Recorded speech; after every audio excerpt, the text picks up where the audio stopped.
have returned! From where, you ask? Melbourne. Yes, indeed, I braved 10-degree weather and had nosebleedy mornings in the name of science. Well, that's not 100% true. It wasn't so much in science as it was in the name of better quality videos. But that's not gonna happen. I kid. Anyway, if any or specifically either of my instructors see this, I guess I better do a pretty good job, right? So, roll the montage.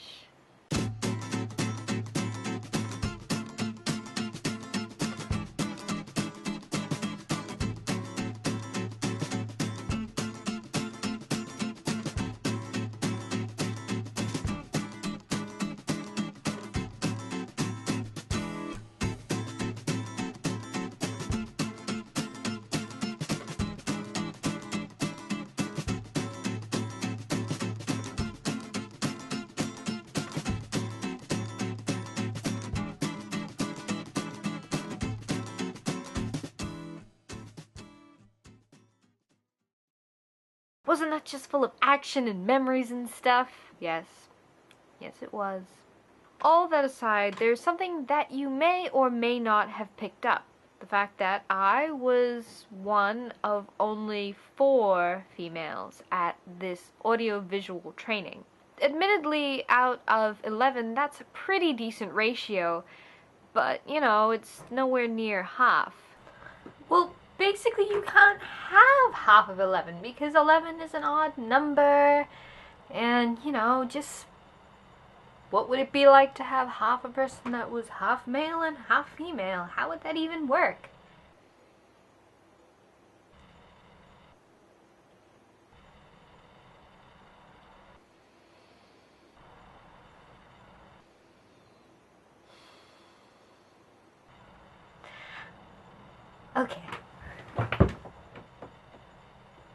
Okay, in terms of gender parity and equality, I didn't necessarily want to speculate, so I took the opportunity to actually talk to the other 3 females that were attending to see what the situation was like where they were from, namely from Papua New Guinea and from Tonga.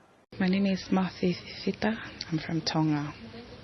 I work for the Tonga Broadcasting Commission as a camerawoman and producer and also editing.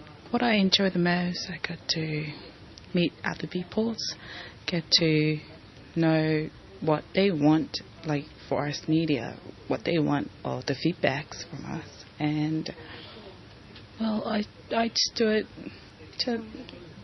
because I like it and I enjoy it. In Tonga, men, they respect women. So it's quite alright because what women are doing, it's none of their business, the man. Yeah. You gotta stand for your right and do what you want to do. Like prove to other people that you can do that women also can do what men's doing. I'm Ilma Siriga from Papua New Guinea. Currently, I work for the government, the Office of Climate Change and Development in Port Moresby, as a public relations and communications officer. At the moment, I'm tasked to create video programs for that department. Prior to this job, I used to work with the National Television Service in Papua New Guinea as a program producer, presenter, and a reporter. So for a couple of years, and I just love working with television. I developed that passion, and so I learned how to film and edit basically, and my new job is with moving to my new job to actually produce programs. That's something I love doing. I would say to any young woman who wants to become a camerawoman or producer or a journalist, just don't be afraid of any barriers. If it's your passion, if you love doing that, then just go for it. Caroline Manu, and I'm from Tonga. I'm with news website online, but on top of that, I put on my camera hat sometimes, and a bit of everything. I've done more like started with radio, announcing, and then going on TV with TV presenting, producing programs, and then went on to the more technical part, which is camera, and then editing those programs. So pretty much all of that in about 14, 15 years now. At the beginning, I always thought, I looked at the technical people and thought, whoa, that is so cool what they can do. And then I wonder, how come no women is doing this? So I went, okay, I'm going to try, give it a try. And then when I got the hang of it, I thought, and then I'm trying to encourage other women, like, you can do it too. So now, back at where I used to work, at the broadcasting, I was the only woman in the technical department doing camera or doing editing, mostly doing that. But now, it's mostly all women who are doing that work now, who are editing the news, who are doing, well, not much of camera work, but doing editing. So, yeah, I'm really happy to see that. So that's their stories, and in Fiji it is relatively similar. And it's something that's even present in Australia, where we are being trained. So say somebody in HR or in management decides whether they pick a male or a female camera person. Now, they will probably pick the male, but that's more because of not so much her ability, but yeah, people will always say that males are probably more likely to be able to handle the load, particularly as a technical job with lots of equipment. But at the end of the day, sometimes women lose out in a lot of areas, not just when it comes to audiovisual technical things, because of biology. People say, oh no, she's gonna get pregnant, and then what are we gonna do? Like, pregnant is a spontaneous event or something, and apparently completely legitimate reason to refuse somebody a job that they're probably going to be really good at. So a lot about what we were taught and what we talked about was in the context of the video journalist. And admittedly, I have seen a lot of female journalists here in Fiji having to pick up cameras, and I'm not sure about their extent of associating to actual editing, but they sometimes have to do the two jobs together.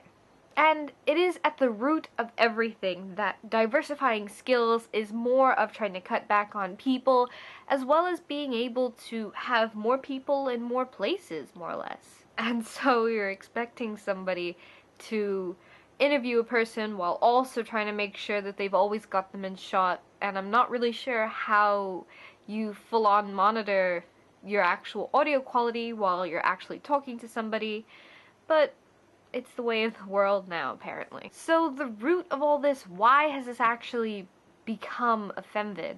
Well, I guess it's because of little old me. When I applied to this whole training, I was incredibly nervous. I'm not a camera person. I have never professionally edited. I work in community media, and we have a very different way of doing things. Or at least I thought before I went to this training.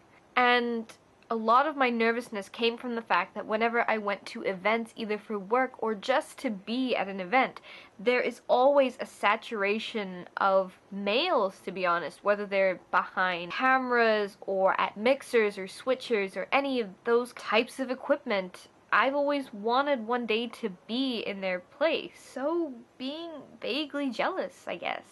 And of course, I love having a diverse skill set, if you're gonna call it that. Going to the training was a great opportunity to learn the theory behind a lot of things that I've had to pick up by doing, which, to some extent, was common among everybody else that was there.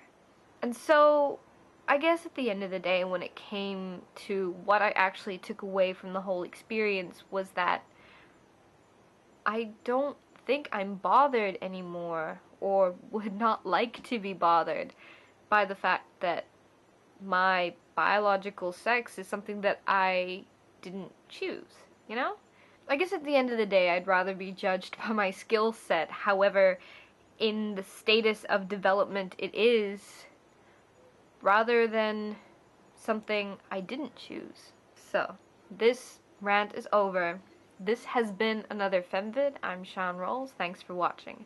If you kind of want to know a little bit more about what was happening during my week in Melbourne, there'll be a link to the video that I did there, and I hope you enjoyed. See you next time.